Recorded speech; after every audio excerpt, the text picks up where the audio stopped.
രാജ്യം ലോക്സഭാ തെരഞ്ഞെടുപ്പിന്റെ പ്രഖ്യാപനത്തിനായി കാത്തിരിക്കുകയാണ്. നാളെ ഉച്ചതിരിഞ്ഞ് 3 മണിക്ക് സമ്പൂർണ്ണ വാർത്താ സമ്മേളനം തെരഞ്ഞെടുപ്പ് കമ്മീഷന്റേതുണ്ടാകും. വോട്ടെടുപ്പ് 7 ഘട്ടങ്ങളിലായി എന്ന സൂചനയാണ് ഇപ്പോൾ പുറത്തുവരുന്നത്.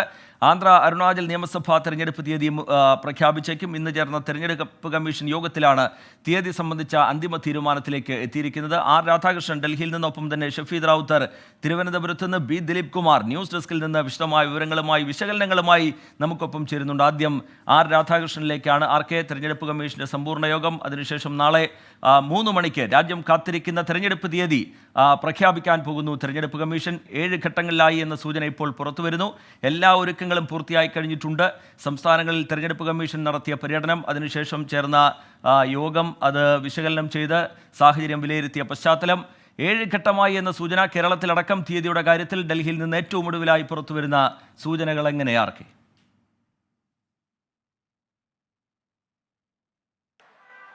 രജിത്ത്, ജനാധിപത്യത്തിന്റെ ഉത്സവമാണ് നമ്മൾ ഈ തെരഞ്ഞെടുപ്പുകൾ എന്ന് വ്യാഖ്യാനിക്കുന്നത്. അങ്ങനെയുള്ള ഒരു സാഹചര്യത്തിൽ പൊതു തെരഞ്ഞെടുപ്പ് രാജ്യത്തെ സംബന്ധിച്ച് ഏറ്റവും പ്രധാനപ്പെട്ട ദിശാസൂചികയായി മാറേണ്ടതാണ്. വരുന്ന 5 വർഷങ്ങളിൽ രാജ്യത്തിന്റെ ഭരണ സാരഥ്യം ആര് വഹിക്കണം എന്ന് തീരുമാനിക്കേണ്ടത്.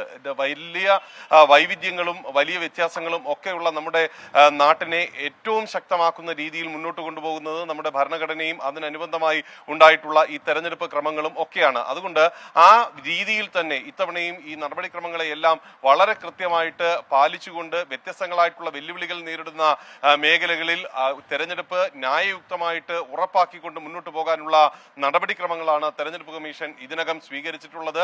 ആ നടപടിക്രമങ്ങൾ പൂർത്തിയായി എന്ന് ഇന്ന് രാവിലെ ചേർന്ന തെരഞ്ഞെടുപ്പ് കമ്മീഷന്റെ പുതിയ അംഗങ്ങൾ കൂടി ഉൾപ്പെട്ട സമ്പൂർണ്ണ യോഗം വിലയിരുത്തിയ ഒരു പശ്ചാത്തലത്തിലാണ് നാളെ സമ്പൂർണ്ണ യോഗം ചേർന്നതിന് ശേഷം തെരഞ്ഞെടുപ്പ് തീയതി അന്തിമമായിട്ട് പ്രഖ്യാപിക്കാൻ ഉള്ള തീരുമാനത്തിലേക്ക് എത്തിയിരിക്കുന്നത്. വരുന്ന ഒരു മാസത്തിനുള്ളിൽ തന്നെ ആദ്യ തീയതി, ഏപ്രിൽ മധ്യത്തിന് ശേഷം ഉള്ള തീയതി തുടങ്ങി ഏതാണ്ട് ഒരു മാസം നീളുന്ന വിധത്തിലായിരിക്കും വ്യത്യസ്ത ഘട്ടങ്ങളിലായിട്ട് ഈ തെരഞ്ഞെടുപ്പ് നടക്കാനായിട്ട് പോകുന്നത്. ആദ്യം മുതൽ നടന്നു വരുന്ന ചർച്ചകൾ 7 ഘട്ടമായിട്ട് വേണം എന്ന 7 ഘട്ടമായിട്ടെങ്കിലും വേണം എന്ന വിധത്തിലാണ് ഈ വ്യത്യസ്ത അർദ്ധസൈനിക വിഭാഗങ്ങൾ ആവശ്യപ്പെട്ടിട്ടുള്ളത്. 10 ഘട്ടങ്ങളോളൊക്കെ ഒക്കെ ആയിട്ട് നടത്തണം എന്നുള്ളതാണ്. പക്ഷേ അത്ര ഇതായിട്ട് നടത്താനായിട്ട് ഇനി സാഹചര്യവും സമയവും ഇല്ല എന്നുള്ളത് കൊണ്ട് ഒരു 7 ഘട്ടങ്ങളിലൊക്കെ ആയിട്ട് നടത്താനായിട്ടുള്ള തീരുമാനങ്ങളാകും ഉണ്ടാവുക. ചില സംസ്ഥാനങ്ങളിൽ ഒന്നിലധികം ഘട്ടങ്ങളിലായിട്ടായിരിക്കും തെരഞ്ഞെടുപ്പ് ഉണ്ടാകുന്നത്. ഉത്തർപ്രദേശ്, ബംഗാള് അടക്കമുള്ള മഹാരാഷ്ട്ര അടക്കമുള്ള സംസ്ഥാനങ്ങളിൽ ആ വിധത്തിലായിരിക്കും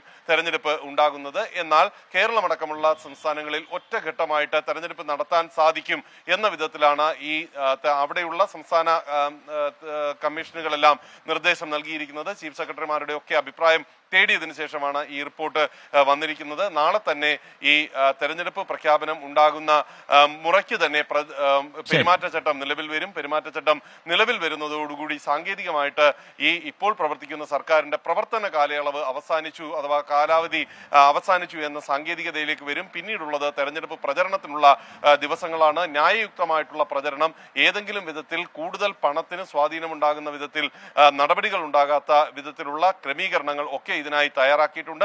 ആ വിശദാംശങ്ങളും തെരഞ്ഞെടുപ്പ് ജനാധിപത്യത്തിന്റെ ഉത്സവത്തിലേക്ക് രാജ്യം കടക്കാൻ പോവുകയാണ്. തെരഞ്ഞെടുപ്പ് കമ്മീഷന്റെ പ്രഖ്യാപനം നാളെ 3 മണിക്കാണ്. അതിന് കാത്തിരിക്കുകയാണ് രാജ്യം. 7 ഘട്ടങ്ങളിലായി തെരഞ്ഞെടുപ്പ് നടക്കും എന്നുള്ള സൂചനകൾ പുറത്തുവരുന്നു. നമ്മുടെ കേരളത്തിന്റെ കാര്യത്തിലാണെങ്കിൽ ഏപ്രിൽ 15-ന് ശേഷമായിരിക്കും തെരഞ്ഞെടുപ്പ് എന്നുള്ള സൂചനകൾ പുറത്തുവരുന്നുണ്ട്. എന്തായാലും പ്രഖ്യാപനത്തിനായി എല്ലാവരും കാത്തിരിക്കുന്നു. ബി ദിലീപ് കുമാർ കൂടി നമുക്കൊപ്പം ന്യൂസ് ഡെസ്കിൽ നിന്ന് ചേരുകയാണ്.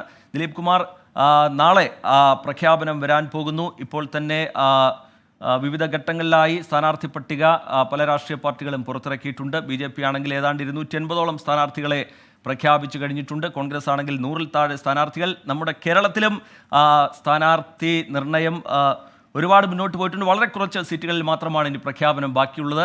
ഈ ഘട്ടത്തിൽ സഖ്യ സാധ്യതകൾ ബാക്കിയുള്ള ഇടങ്ങളിൽ, സഖ്യ ചർച്ചകൾ ബാക്കിയുള്ള ഇടങ്ങളിൽ, സ്ഥാനാർത്ഥി നിർണയം പൂർത്തിയാക്കാനുള്ള ഇടങ്ങളിലൊക്കെ വളരെ വേഗത്തിലുള്ള നടപടി ഇനിയുള്ള മണിക്കൂറുകളിൽ രാഷ്ട്രീയ പാർട്ടികളുടെ ഭാഗത്തു നിന്ന് പ്രതീക്ഷിക്കണമല്ലേ ബി ദിലീപ് കുമാർ? റിജിത്ത്, കേന്ദ്ര തെരഞ്ഞെടുപ്പ് കമ്മീഷൻ നാളെ വൈകിട്ട് 3 മണിക്കാണ് ഈ തെരഞ്ഞെടുപ്പ് സംബന്ധിച്ച തീയതികൾ പ്രഖ്യാപിക്കുക. വിവിധ ഘട്ടങ്ങളിലായിരിക്കും തെരഞ്ഞെടുപ്പ് എന്ന കാര്യത്തിൽ യാതൊരു സംശയവുമില്ല. 2014 അത് 9 ഘട്ടമായിരുന്നെങ്കിൽ 2019 7 ഘട്ട തെരഞ്ഞെടുപ്പാണ് നടന്നിരുന്നത്. കഴിഞ്ഞ ഏപ്രിൽ 11 മുതൽ 2019 ഏപ്രിൽ 11 മുതൽ മെയ് 11 വരെ 7 ഘട്ടമായി തെരഞ്ഞെടുപ്പ് നടക്കുകയും മെയ് 23-ന് വോട്ടെണ്ണി ഫലം പ്രഖ്യാപിക്കുകയുമായിരുന്നു. നിലവിലെ ലോക്സഭയുടെ കാലാവധി ജൂൺ 16 അവസാനിക്കുകയാണ്. ഏതായാലും ഏപ്രിൽ മെയ് മാസങ്ങളിലായിട്ടായിരിക്കും ഈ പൊതു തെരഞ്ഞെടുപ്പ് നടക്കുക. ഇതിനകം തന്നെ കേരളത്തിലേക്ക് തെരഞ്ഞെടുപ്പ് രംഗം വളരെ സജീവമായി കഴിഞ്ഞു. 4 സീറ്റുകളിലെ സ്ഥാനാർത്ഥികളെ മാത്രമാണ് ഇനി BJP പ്രഖ്യാപിക്കാനുള്ളത്. UDFും LDFും സ്ഥാനാർത്ഥികളെ പ്രഖ്യാപിച്ചു. വയനാട്ടിൽ രാഹുൽ ഗാന്ധി എത്തുന്നു വീണ്ടും മത്സരിക്കുന്നു എന്ന സവിശേഷത കൂടിയുണ്ട്. അവിടെ രാഹുൽ ഗാന്ധിയെ നേരിടുന്നത് CPI നേതാവ് ആനി രാജയാണ്. ദേശീയ തലത്തിൽ അത് ചർച്ചയായത്. ഇന്ത്യ സഖ്യത്തിലുള്ള 2 പാർട്ടികളാണ്. ആ പാർട്ടികൾ തന്നെ വയനാട്ടിൽ ഏറ്റുമുട്ടുന്നു എന്ന സവിശേഷതയോടുകൂടിയാണ്. അതേസമയം മറ്റു ചില സംസ്ഥാനങ്ങളിലൊക്കെ ഇനിയും ഇന്ത്യ സഖ്യത്തെ സംബന്ധിച്ച് ധാരണയാകേണ്ടതുണ്ട്. പക്ഷേ NDAയെ സംബന്ധിച്ച് ഏതാണ്ട് എല്ലാ സംസ്ഥാനങ്ങളിലും അവർ സീറ്റ് ധാരണയിലെത്തിയിട്ടുണ്ട്. ഇനി പ്രഖ്യാപിക്കാൻ 257 സ്ഥാനാർത്ഥികളെ ഇതിനകം തന്നെ BJP പ്രഖ്യാപിച്ചു കഴിഞ്ഞു. പ്രധാനമന്ത്രി നരേന്ദ്രമോദി വീണ്ടും വാരണാസിയിൽ ജനവിധി തേടും എന്ന കാര്യവും പ്രഖ്യാപിച്ചിട്ടുണ്ട്. അമിത്ഷാ ഗാന്ധിനഗറിൽ, നിതിൻ ഗഡ്കരി നാഗ്പൂരിൽ, അങ്ങനെ ആ നിലയിൽ അവരുടെ സ്ഥാനാർത്ഥി പട്ടിക ഇതിനകം വന്നു കഴിഞ്ഞു. കോൺഗ്രസ് ആകട്ടെ 82 സ്ഥാനാർത്ഥികളെയാണ് ഇതിനകം പ്രഖ്യാപിച്ചിട്ടുള്ളത്. ഇനിയും ഒട്ടേറെ സ്ഥാനാർത്ഥികളെ കോൺഗ്രസ് പ്രഖ്യാപിക്കാനുണ്ട്. അതിൽ തന്നെ റായ്ബറേലിയിൽ സോണിയാഗാന്ധി മത്സരിച്ച് വിജയിച്ചിരുന്ന റായ്ബറേലിയിൽ അവിടെ ഇപ്പോൾ സോണിയാഗാന്ധി രാജ്യസഭയിലേക്ക് തിരഞ്ഞെടുക്കപ്പെട്ടിരിക്കുകയാണ്. അതുകൊണ്ട് റായ്ബറേലിയിൽ പ്രിയങ്ക ഗാന്ധി വരുമോ എന്ന ചോദ്യം ബാക്കി നിൽക്കുകയാണ്. അമേത്തിയിൽ കോൺഗ്രസിൻ്റെ പരമ്പരാഗത മണ്ഡലമായിരുന്നു. പക്ഷേ കഴിഞ്ഞ തവണ സ്മൃതി ഇറാനി രാഹുൽ ഗാന്ധിയെ തോൽപ്പിച്ച് വിജയിച്ച അമേത്തിയിൽ വീണ്ടും രാഹുൽ ഗാന്ധി മത്സരിക്കുമോ എന്നതൊക്കെ ഇനി അറിയേണ്ടതുണ്ട്. BJPയെ സംബന്ധിച്ച് വളരെ ആത്മവിശ്വാസത്തിലാണ്. കാരണം ഇതിനകം പുറത്തു വന്നിട്ടുള്ള അഭിപ്രായ സർവേകളൊക്കെ BJPക്ക് വലിയ ഭൂരിപക്ഷം പ്രവചിക്കുന്നുണ്ട്. പക്ഷേ ഇപ്പോഴും BJP മുന്നോട്ട് വെച്ചിരിക്കുന്ന, പ്രധാനമന്ത്രി നരേന്ദ്രമോദി മുന്നോട്ട് വെച്ചിരിക്കുന്ന 400 പാർ 400-ന് മുകളിൽ സീറ്റ് എന്ന ആ മുദ്രാവാക്യത്തിലേക്ക്, ആ ലക്ഷ്യത്തിലേക്ക് അവർക്ക് എത്തുന്നതിന് ചില സംസ്ഥാനങ്ങളെങ്കിലും, കേരളം, തമിഴ്നാട്, തെലങ്കാന, പഞ്ചാബ് തുടങ്ങിയ സംസ്ഥാനങ്ങൾ തടസ്സമാകും എന്ന് അവർ കണക്കുകൂട്ടുന്നു. ആ സംസ്ഥാനങ്ങളിൽ തന്നെ മികച്ച വിജയം കൊയ്ത് സീറ്റുകളുടെ എണ്ണം കൂട്ടുക എന്നതാണ് BJPയെ സംബന്ധിച്ച് അവർ ലക്ഷ്യമിടുന്നത്. കഴിഞ്ഞ തവണ 303 സീറ്റുകൾ BJPക്ക് മാത്രവും NDAക്ക് ഏതാണ്ട് 356 സീറ്റുകൾ എന്ന നിലയിലായിരുന്നു. കോൺഗ്രസ് ആകട്ടെ അതിൻ്റെ ചരിത്രത്തിലെ വലിയൊരു തോൽവിയാണ് കഴിഞ്ഞ തവണയും നേരിട്ടത്. ഇത്തവണ ഇന്ത്യ സഖ്യത്തിന് ഏതാണ്ട് 105 സീറ്റുകൾ മാത്രം ലഭിക്കും. കോൺഗ്രസിന് 49 സീറ്റുകളിലേക്ക് ഒതുങ്ങേണ്ടി വരുമെന്ന് അഭിപ്രായ സർവേകൾ പറയുന്നുണ്ട്. പക്ഷേ ഈ അഭിപ്രായ സർവേകൾക്കപ്പുറം അടിയൊഴുക്കുകൾ ഉണ്ടോ എന്നതൊക്കെ ഈ തെരഞ്ഞെടുപ്പ് രംഗം സജീവമാകുന്നതോടുകൂടിയേ അറിയാൻ കഴിയൂ. നിലവിൽ BJP വലിയ ആത്മവിശ്വാസത്തിൽ അവർ ഇതിനകം തന്നെ പ്രഖ്യാപിച്ചിട്ടുള്ള അവരുടെ പ്രകടന പത്രികയിലെ വാഗ്ദാനങ്ങൾ, രാമക്ഷേത്രമായാലും അതോടൊപ്പം തന്നെ ഈ പൗരത്വ നിയമ ഭേദഗതിയുമായി ബന്ധപ്പെട്ടായാലും അതൊക്കെ നടപ്പാക്കിയത് അത് തെരഞ്ഞെടുപ്പിൽ അവർക്ക് ഈ ഭൂരിപക്ഷത്തിൻ്റെ വോട്ട് ലഭ്യമാക്കാൻ സഹായിക്കും എന്ന പ്രതീക്ഷയിലാണ് BJP. മാത്രമല്ല 2029 ഒരു രാജ്യം ഒരു തെരഞ്ഞെടുപ്പ് എന്ന നിലയിലേക്ക് നീങ്ങുന്നതിന് കഴിഞ്ഞ ദിവസമാണ് മുൻ രാഷ്ട്രപതി രാംനാഥ് കോവിന്ദിൻ്റെ നേതൃത്വത്തിലുള്ള സമിതി റിപ്പോർട്ട് നൽകിയത്. അങ്ങനെ ആ നിലയിൽ BJPയെ സംബന്ധിച്ച് വീണ്ടും നരേന്ദ്രമോദിക്ക് 3-ാം ഊഴം എന്ന നിലയിലേക്ക് കാര്യങ്ങൾ പോകുന്നു എന്ന ആത്മവിശ്വാസം BJP കേന്ദ്രങ്ങൾക്കുണ്ട്. പക്ഷേ ഇന്ത്യ സഖ്യമാകട്ടെ വലിയൊരു അട്ടിമറിയാണ് ഈ തെരഞ്ഞെടുപ്പിൽ പ്രതീക്ഷിക്കുന്നത്. അവരെ സംബന്ധിച്ച് ഭരണത്തിലേക്ക് എത്താൻ കഴിയും എന്ന പ്രതീക്ഷ ഇപ്പോഴുമുണ്ട്. പക്ഷേ ഈ തെരഞ്ഞെടുപ്പ് രംഗത്തിലേക്ക് കടക്കുമ്പോൾ പല സംസ്ഥാനങ്ങളിലും ഇന്ത്യ സഖ്യം എന്നത് ആ അർത്ഥത്തിൽ വന്നിട്ടില്ല. പല സംസ്ഥാനങ്ങളിലും ഇന്ത്യ സഖ്യത്തിലെ കക്ഷികൾ തമ്മിൽ ചേരിതിരിഞ്ഞ് മത്സരിക്കുന്ന നിലയിലേക്കാണ് കാര്യങ്ങൾ എത്തിയിരിക്കുന്നത്. റീജിത്ത്, ഇന്നത്തെ വളരെ പ്രധാനപ്പെട്ട മറ്റൊരു കാര്യം, തെരഞ്ഞെടുപ്പ് നാളെ പ്രഖ്യാപിക്കാനിരിക്കെ പ്രധാനമന്ത്രി നരേന്ദ്രമോദി ഇന്ന് കേരളത്തിലാണുള്ളത്. അദ്ദേഹം തമിഴ്നാട്ടിലെ കന്യാകുമാരിയിലെ പരിപാടി കഴിഞ്ഞ് നേരെ പത്തനംതിട്ടയിലെത്തുന്നു. അവിടെ അദ്ദേഹം എന്തൊക്കെയായിരിക്കും കോൺഗ്രസിനെതിരായ വിമർശനങ്ങൾ, ഏതെങ്കിലും സുപ്രധാനമായ പ്രഖ്യാപനങ്ങൾ ഉണ്ടാകുമോ എന്നതൊക്കെ കാത്തിരിക്കുകയാണ് ദേശീയ രാഷ്ട്രീയം. റീജിത്ത്. ശരി, ലോക്സഭാ തെരഞ്ഞെടുപ്പ് പ്രഖ്യാപനം നാളെ നടക്കാൻ പോകുന്നു. രാജ്യം കാത്തിരിക്കുന്ന പ്രഖ്യാപനം. ഉച്ചതിരിഞ്ഞ് 3 മണിക്ക് തെരഞ്ഞെടുപ്പ് കമ്മീഷന്റെ വാർത്താ സമ്മേളനം. അതിൽ തീയതികൾ പ്രഖ്യാപിക്കാൻ പോകുന്നു. 7 ഘട്ടമായി തെരഞ്ഞെടുപ്പ് എന്ന സൂചനകൾ പുറത്തുവരുന്നു. അവസാന മണിക്കൂറുകളിൽ എന്തെങ്കിലും വലിയ പ്രഖ്യാപനങ്ങൾ കേന്ദ്ര സർക്കാരിന്റെ ഭാഗത്തു നിന്നുണ്ടാകുമോ എന്നുള്ളത് ശ്രദ്ധേയമാണ്. പ്രധാനമന്ത്രി നരേന്ദ്രമോദി കേരളത്തിലാണുള്ളത്. എന്തെങ്കിലും പ്രഖ്യാപനങ്ങൾ അവിടെ ഉണ്ടാകുമോ എന്നുള്ളതും ശ്രദ്ധയോടുകൂടി ദേശീയ രാഷ്ട്രീയം ഉറ്റുനോക്കുകയാണ്. ആന്ധ്ര, അരുണാചൽ നിയമസഭാ തെരഞ്ഞെടുപ്പ് തീയതികളും പ്രഖ്യാപിക്കാൻ പോകുന്നു. ഇനി സീറ്റ് ധാരണകൾ പൂർത്തിയാക്കാനുള്ള ഇടങ്ങളിൽ വളരെ വേഗത്തിലുള്ള നടപടികൾ രാഷ്ട്രീയ പാർട്ടികളുടെ ഭാഗത്ത് നിന്ന് ഉണ്ടാകും. കേരളത്തിൻ്റെ കാര്യത്തിലാണെങ്കിൽ ഏപ്രിൽ 15 ശേഷം തെരഞ്ഞെടുപ്പ് നടക്കാൻ പോകുന്നു എന്നുള്ളതാണ് ഈ ഘട്ടത്തിലുള്ള സൂചനകൾ. നാളെ അത് സംബന്ധിച്ച തീയതി പുറത്തു വരാൻ പോകുന്നു. സജീവ തെരഞ്ഞെടുപ്പ് പ്രചാരണത്തിലേക്ക് ഇപ്പോൾ തന്നെ കേരളത്തിലെ മുന്നണികൾ കടന്നു കഴിഞ്ഞിട്ടുണ്ട്. വളരെ ചുരുക്കം സീറ്റുകളിൽ മാത്രമാണ് പൂർണ്ണ അർത്ഥത്തിൽ സ്ഥാനാർത്ഥി ചിത്രം തെളിയാൻ ബാക്കിയുള്ളത്. അതും വളരെ വേഗത്തിൽ തെളിയാൻ പോകുന്നു. ഇനി ഞങ്ങളുടെ റീജിയണൽ മേധാവിമാർ തയ്യാറാണ്. തിരുവനന്തപുരത്ത് നിന്ന് ഷഫീദ് റാവുത്തർ, ഒപ്പം തന്നെ കൊച്ചിയിൽ നിന്ന് എ ശ്രീകാന്ത്, കോഴിക്കോട്ട് നിന്ന് ദീപക് ധർമ്മടം എന്നിവർ നമുക്കൊപ്പം വിവരങ്ങളുമായി വിശകലനങ്ങളുമായി ചേരുന്നുണ്ട്. ആദ്യം ഷഫീദ് റാവുത്തറിലേക്ക്. ഷഫീദ്, കേരളത്തിൽ ഇപ്പോൾ തന്നെ പ്രചാരണം കൊഴുപ്പിച്ചു കഴിഞ്ഞിട്ടുണ്ട് മുന്നണികൾ. നേരത്തെ നമ്മൾ സൂചിപ്പിച്ചതുപോലെ വളരെ കുറച്ച് സീറ്റുകളിൽ മാത്രമാണ് പൂർണ്ണ അർത്ഥത്തിൽ സ്ഥാനാർത്ഥി ചിത്രം തെളിയാൻ ബാക്കിയുള്ളത്. നാളെ പ്രഖ്യാപനം വരാനിരിക്കെ ഇനി സജീവ തെരഞ്ഞെടുപ്പ് പ്രചാരണത്തിലേക്ക് മുന്നണികൾ കടക്കാൻ പോകുന്നു. പൊതുവായി തെക്കൻ കേരളത്തിൻ്റെ ഒരു സാഹചര്യം പരിശോധിക്കുമ്പോൾ ഈ ഘട്ടത്തിൽ പങ്കുവയ്ക്കാൻ കഴിയുന്ന വിവരങ്ങൾ എങ്ങനെ, മുന്നണികളുടെ പ്രതീക്ഷകൾ എങ്ങനെ? ഷഫീദ് റാവുത്തർ. രജിത്ത്, തെരഞ്ഞെടുപ്പ് പ്രഖ്യാപനം വരും മുൻപ് തന്നെ ആദ്യഘട്ട പ്രചരണം അത് മുന്നണികൾ കേരളത്തിൽ നടത്തിയിട്ടുണ്ട്. നമുക്കറിയാവുന്ന പോലെ തന്നെ LDF ആകട്ടെ UDF ആകട്ടെ സജീവ പ്രചരണ പരിപാടികളിലേക്ക് കടന്നു. BJPയും അവരുടെ ക്യാമ്പയിനുകൾ കൺവെൻഷനുകളുമായി മുന്നോട്ട് പോവുകയാണ്. കഴിഞ്ഞ തവണ കേരളത്തിൽ 20-ൽ 19 UDFന് എന്നുള്ള അവസ്ഥയായിരുന്നു. ആ രീതിയിലായിരുന്നു UDFന് നേട്ടം കൊയ്യൽ. ഒറ്റ സീറ്റിലേക്ക് LDFന് ഒതുങ്ങേണ്ടി പോയൊരു സാഹചര്യമുണ്ട്. അതടക്കമുള്ള കാര്യങ്ങൾ, ആ ദുരനുഭവം മുന്നിൽ കണ്ടുകൊണ്ട് ഇക്കുറി ഒരു പടി മുന്നിൽ വയ്ക്കുകയായിരുന്നു LDFന്റെ തെരഞ്ഞെടുപ്പ് തന്ത്രം. സ്ഥാനാർത്ഥി നിർണ്ണയം അടക്കമുള്ള കാര്യങ്ങൾ വേഗത്തിൽ പൂർത്തിയാക്കിയ ആദ്യഘട്ടം, അല്ലെങ്കിൽ ആദ്യം തന്നെ തെരഞ്ഞെടുപ്പ് ഗോതയിൽ സജീവമാകാൻ കഴിഞ്ഞെന്നുള്ള ആത്മവിശ്വാസം അത് LDF ക്യാമ്പിനെ സംബന്ധിച്ച്, ഇടത് ക്യാമ്പിനെ സംബന്ധിച്ചിട്ടുണ്ട്. UDFനെ സംബന്ധിച്ച ലീഗിന്റെ അധിക സീറ്റ് ആവശ്യമടക്കമുള്ള കാര്യങ്ങൾ സ്ഥാനാർത്ഥി നിർണ്ണയത്തിലടക്കം വലിയ തരത്തിലുള്ള തിരിച്ചടി ആയെങ്കിൽ കൂടി കൂടുതൽ ആത്മവിശ്വാസത്തോടു കൂടി സിറ്റിംഗ് എംപിമാരെ അടക്കം പരീക്ഷിച്ച വന്ന മാറ്റങ്ങൾ, അതായത് പുതുതായി വന്ന ചില മാറ്റങ്ങൾക്കനുസരിച്ച് ചില നിലപാടുകൾ എടുത്തുകൊണ്ട് മുന്നോട്ട് പോകാൻ കഴിഞ്ഞു എന്നുള്ളത് UDFനെ സംബന്ധിച്ച് അവരുടെ ആത്മവിശ്വാസമായി ചൂണ്ടിക്കാണിക്കുന്നുണ്ട്. BJP ആകട്ടെ ഇക്കുറി അവരുടെ ഇലക്ഷൻ സ്ട്രാറ്റജിയിൽ കാര്യമായ മാറ്റം വരുത്തിയിട്ടുണ്ട്. കേരളത്തിൽ അവരുടെ സ്റ്റാർ ക്ലാസ് മണ്ഡലങ്ങളിലടക്കം കേന്ദ്രമന്ത്രിമാരെ പരീക്ഷിക്കുന്നു. അത് തൃശ്ശൂരിൽ നമ്മൾ കണ്ടു. സുരേഷ് ഗോപിയുടെ പേര് ആദ്യഘട്ടം തന്നെ ചർച്ചയായി. തെരഞ്ഞെടുപ്പ് അതിൻ്റെ ചൂടിലേക്ക് എത്തും മുൻപ് തന്നെ സുരേഷ് ഗോപി തൃശ്ശൂരിൽ കളമുറപ്പിച്ചിരുന്നു. തിരുവനന്തപുരത്തും ആറ്റിങ്ങലിലും കേന്ദ്രമന്ത്രിമാർ BJP സ്ഥാനാർത്ഥികളാകുമ്പോൾ അവിടെ അടക്കം അവർ പങ്കുവയ്ക്കുന്ന പ്രതീക്ഷ അത് വളരെ വലുതാണ് എന്നുള്ള കാര്യവും ഏറ്റവും ശ്രദ്ധേയമാണ്. മുൻപ് ദിലീപ് കുമാർ സൂചിപ്പിച്ചതുപോലെ തന്നെ ഇന്ത്യ മുന്നണി അടക്കമുള്ള വിവിധ വിഷയങ്ങൾ അത് കേരളത്തിലെ തെരഞ്ഞെടുപ്പ് ഗോതയിൽ, തെരഞ്ഞെടുപ്പ് കളത്തിൽ ചർച്ചയാകുമെന്നുള്ള കാര്യത്തിൽ ഒരു തർക്കവുമില്ല. ദേശീയ തലത്തിൽ ഇന്ത്യ മുന്നണി അത് സംസ്ഥാനത്തിലേക്ക് എത്തുമ്പോൾ അവിടെ ഉണ്ടാകുന്ന ചില അഭിപ്രായ വ്യത്യാസങ്ങൾ മാത്രവുമല്ല, കേരളത്തിൻ്റെ പ്രത്യേക സാഹചര്യത്തിൽ LDFും UDFും തമ്മിൽ നേർക്കുനേർ വരുന്നു. അതടക്കം വലിയ തരത്തിലുള്ള വിഷയമാണ്. ഇന്നും CPM സംസ്ഥാന സെക്രട്ടറി ഇന്ത്യ മുന്നണിയിൽ അവിശ്വാസമുണ്ട് എന്ന തരത്തിലേക്കുള്ള പ്രതികരണം നടത്തിയിരുന്നു. ആ രീതിയിൽ ഇന്ത്യ മുന്നണി കേരളത്തിൽ ചർച്ചയാകുന്നുണ്ട്.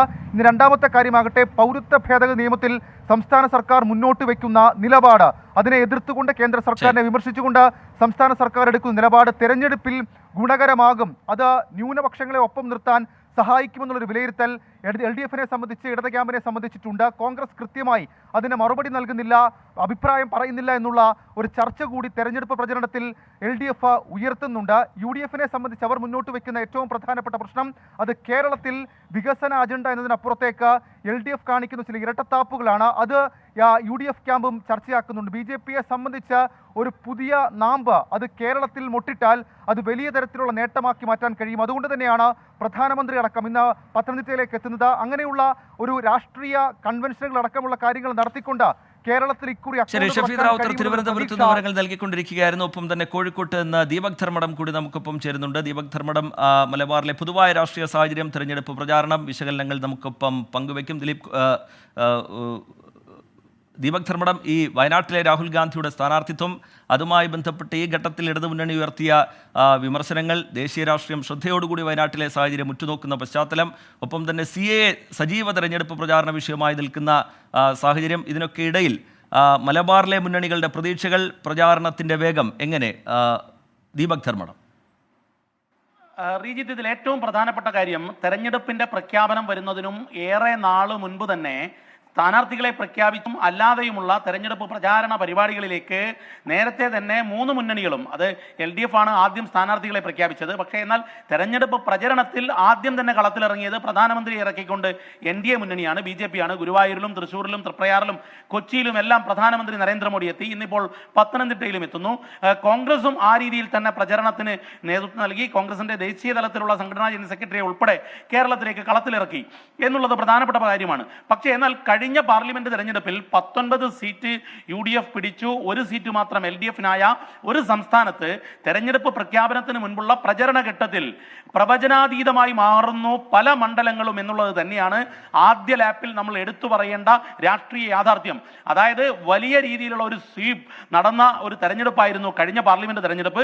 വിവിധ ഘടകങ്ങൾ ഉണ്ടായിരുന്നു. പ്രധാനമന്ത്രി സ്ഥാനാർത്ഥിയായി കേരളത്തിൽ നിന്നും വയനാട്ടിൽ നിന്നും രാഹുൽ ഗാന്ധി മത്സരിക്കുന്നു. ശബരിമല തരംഗം ആഞ്ഞടിച്ചു. വിശ്വാസികളുടെ വോട്ട് ഇടത് ക്യാമ്പിനെതിരായി മാറി. ഇത്തരത്തിലുള്ള നിരവധി ഘടകങ്ങളുണ്ട്. ഇന്നാണെങ്കിൽ രാമക്ഷേത്രം ദേശീയ തലത്തിൽ ചർച്ച ചെയ്യപ്പെടുന്നു. CAA ദേശീയ തലത്തിൽ പൗരത്വ ഭേദഗതി ബില്ലും അതുപോലെ പൗരത്വ രജിസ്റ്റർ വരുന്നത് ചർച്ച ചെയ്യപ്പെടുന്നു. ഇതെല്ലാം കേരളത്തിൽ എങ്ങനെ എഫക്റ്റ് ചെയ്യുന്നു എന്നുള്ളതാണ് നിർണായകം. ദേശീയ തലത്തിന് വിപരീത ദിശയിലായിരിക്കും കേരളം സഞ്ചരിക്കുക ഈ കാര്യത്തിൽ എന്നുള്ളത് പ്രാഥമികമായി നമുക്ക് വിലയിരുത്താൻ പറ്റും. ഇതിൽ ഏറ്റവും പ്രധാനപ്പെട്ട കാര്യം ഈ 19 സീറ്റ് UDF നേടി വലിയ ആധിപത്യം കാഴ്ചവെച്ച ഒരു തെരഞ്ഞെടുപ്പ് കഴിഞ്ഞ് അടുത്ത തെരഞ്ഞെടുപ്പിലേക്ക് വരുമ്പോൾ നമുക്ക് കൃത്യമായി പ്രവചനാതീതമാകുന്നു പല മണ്ഡലങ്ങളും, അല്ലെങ്കിൽ ഭൂരിപക്ഷ മണ്ഡലങ്ങളും. 10ലേറെ മണ്ഡലങ്ങളിലെ തിരഞ്ഞെടുപ്പിൽ ആധിപത്യം ആർക്കെന്ന് ചോദിച്ചാൽ കൃത്യമായി പറയാൻ പറ്റാത്ത അവസ്ഥ ഈ തെരഞ്ഞെടുപ്പ് പ്രഖ്യാപനത്തിന് മുൻപുള്ള പ്രചരണത്തിൽ തന്നെ എത്തിക്കഴിയുന്നു എന്നുള്ളതാണ് കേരളത്തിലെ ഒരു സവിശേഷ സാഹചര്യം എന്നുള്ളതാണ് ഈ ഘട്ടത്തിൽ നമുക്ക് എടുത്തു പറയാൻ സാധിക്കുന്നത്. റീജിത്ത്. ശരി, ദീപക് ധർമ്മടം കോഴിക്കോട്ട് നിന്ന് വിവരങ്ങൾ പങ്കുവയ്ക്കുകയായിരുന്നു. ഒപ്പം തന്നെ കൊച്ചിയിൽ നിന്ന് S. ശ്രീകാന്ത് കൂടി നമുക്കൊപ്പം ചേരുന്നുണ്ട്. ശ്രീകാന്ത്, മധ്യകേരളത്തിലെ മണ്ഡലങ്ങൾ, ശക്തമായ പോരാട്ടം നടക്കാൻ പോകുന്ന ഇടങ്ങൾ, തൃശ്ശൂരിലൊക്കെ ശക്തമായ തീപാറും പോരാട്ടം തന്നെ നടക്കാൻ പോകുന്ന പശ്ചാത്തലം, നാളെ തെരഞ്ഞെടുപ്പ് കമ്മീഷൻ തീയതി പ്രഖ്യാപിക്കാൻ പോകുന്നു. മധ്യകേരളത്തിൻ്റെ പൊതുവായ കാഴ്ചകൾ, വിലയിരുത്തലുകൾ ഈ ഘട്ടത്തിൽ എങ്ങനെയാണ് ശ്രീകാന്ത്? നേരത്തെ ദീപക് ധർമ്മടം പറഞ്ഞ് അവസാനിപ്പിച്ചിടത്തൊന്നും തുടങ്ങുകയാണെങ്കിൽ ഈ മധ്യകേരളത്തിലും ആദ്യഘട്ടത്തിൽ തന്റെ സ്ഥാനാർത്ഥികളെ പ്രഖ്യാപിച്ച് കളം നിറഞ്ഞത് LDF ആണ്. ഏറ്റവും ആദ്യം അവരുടെ സ്ഥാനാർത്ഥികൾക്ക് പ്രചാരണവുമായി ജനങ്ങളുടെ അടുത്തേക്ക് എത്താൻ സാധിച്ചു എന്നുള്ളത് ഇതിൽ എടുത്തു പറയേണ്ടതാണ്. ആ ഒരു മുൻതൂക്കം അവർക്കുണ്ട്. പക്ഷേ തൊട്ടു പിന്നാലെ തന്നെ സ്ഥാനാർത്ഥികളെ, ജനകീയരായ സ്ഥാനാർത്ഥികളെ, കരുത്തരായ സ്ഥാനാർത്ഥികളെ പ്രഖ്യാപിച്ച് കോൺഗ്രസും UDF-ഉം പിന്നാലെ തന്നെ എത്തി. ഇതിൽ പല ആളുകളും, മിക്കവാറും ആളുകളും സിറ്റിംഗ് MP-മാരാണ്. അതിൽ തൃശ്ശൂരിൽ മാത്രമാണ് TN പ്രതാപനെ മാറ്റി K മുരളീധരനെ വടകരയിൽ നിന്നും കൊണ്ടുവന്ന ഒരു പരീക്ഷണം നടത്തിയിട്ടുള്ളത്. അങ്ങനെ ഒരു നീക്കമൊഴിച്ചാൽ ബാക്കി സിറ്റിംഗ് MP-മാർ ജനകീയരായ നേതാക്കൾ തന്നെയാണ്, അവർക്കായും കളത്തിലിറങ്ങുന്നത്. പക്ഷേ ഇവിടെ എറണാകുളത്തും ഇടുക്കിയിലുമൊക്കെ തന്നെ BJP-യെ സംബന്ധിച്ചിടത്തോളം സ്ഥാനാർത്ഥികളെ ഇനിയും പ്രഖ്യാപിക്കാനുണ്ട്. BJP സ്ഥാനാർത്ഥികളുടെ കാര്യത്തിൽ, NDA സ്ഥാനാർത്ഥികളുടെ കാര്യത്തിൽ ഇനിയും ഇതിൽ തീരുമാനമായിട്ടില്ല. ഒരു പക്ഷേ അടുത്ത ഘട്ടത്തിൽ സ്ഥാനാർത്ഥി പ്രഖ്യാപനമുണ്ടാകും. ആ തരത്തിൽ നോക്കിയാൽ BJP പ്രചാരണ രംഗത്ത് പിന്നാക്കമാണ്. പക്ഷേ തൃശ്ശൂർ ഉൾപ്പെടെയുള്ള മണ്ഡലങ്ങൾ, ഏറ്റവും സ്റ്റാർ മണ്ഡലം ഉൾപ്പെടുന്നത് മധ്യകേരളത്തിലാണ് എന്നുള്ളതാണ് ഏറ്റവും പ്രധാനപ്പെട്ട കാര്യം. ത്രികോണ മത്സരം നടക്കുന്ന BJP അവരുടെ A+ മണ്ഡലം എന്ന് കരുതുന്ന തൃശ്ശൂരടക്കം ഈ മധ്യകേരളത്തിലാണ് ഉൾപ്പെടുന്നത്. അവിടെ TN പ്രതാപനെ മാറ്റി K മുരളീധരനെ കൊണ്ടുവന്ന് കോൺഗ്രസ് മത്സരം കടുപ്പിച്ചിട്ടുണ്ട്. ജനകീയനായ സ്ഥാനാർത്ഥി എന്ന നിലയിൽ LDF സുനിൽകുമാർ, VS സുനിൽകുമാറിനെയാണ് കളത്തിലിറക്കിയിരിക്കുന്നത്. അത്തരത്തിൽ തൃശ്ശൂരാണ് ഏറ്റവും പ്രധാനപ്പെട്ട മണ്ഡലം എന്ന നിലയിൽ എടുത്തു പറയേണ്ടത്. തൊട്ടു പിന്നാലെ വരുന്നത് ഇടുക്കിയാണ്. ഇടുക്കിയെ സംബന്ധിച്ച് പറയുകയാണെങ്കിൽ ഈ വന്യമൃഗ ശല്യം ഉൾപ്പെടെയുള്ള വിഷയങ്ങൾ LDF-ന്, ഭരണകക്ഷിക്ക് വലിയ തടസ്സമായി നിൽക്കുന്നുണ്ട്. അവർ അതിൽ വലിയ പ്രതിരോധത്തിലുമാണ്. കോൺഗ്രസ് ഈ വിഷയം ഉന്നയിച്ച്, UDF ഈ വിഷയം ഉന്നയിച്ച് വലിയ തോതിൽ പ്രചാരണ രംഗത്ത് മുൻതൂക്കം നേടിയിട്ടുമുണ്ട്.